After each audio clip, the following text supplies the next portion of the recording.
The people in Northeast Ohio are no strangers to surviving change. Even when the steel mill shut down, they still had their identity as an auto-making region. Ohio's auto history all started with the Packard brothers.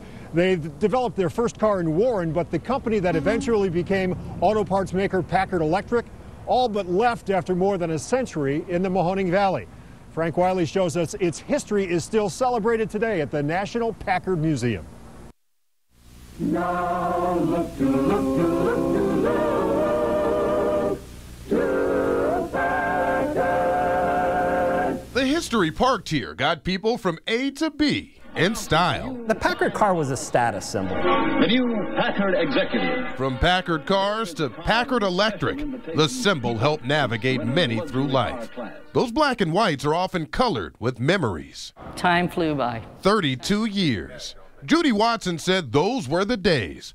Folks lined up for blocks just to grab an application. We felt that we had a job for life. Until one day they didn't. We went from 15,000 people to approximately 500. Judy clocked out years ago, retired before what later became Delphi Packard. The place let all those workers go, but she stayed near. A lot of people did. This area is very, very resilient. It will have to be, again. We've seen a lot of loss in this community, first with the steel mills, then with Packard, and now with Lordstown. Everyone in and around Lordstown is impacted, somehow. A good friend of mine's son works there. I'm not sure what he's going to do. He has 2 small children. Horrible, horrible.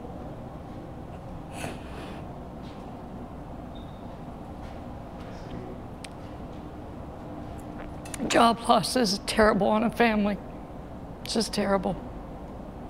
Charles Olin takes people through history at the National Packard Museum. It rips apart your social fabric. It really does. He saw it split families back then, just like it is now. My sister and my nieces and nephews have moved on to Fort Wayne, Indiana, so. That's life. That's the way it's got to be. After the crash, sometimes all that's left is a shell. A lot of other people are going to lose their jobs, restaurants and retail. Even so, for the area, it has never been a total loss.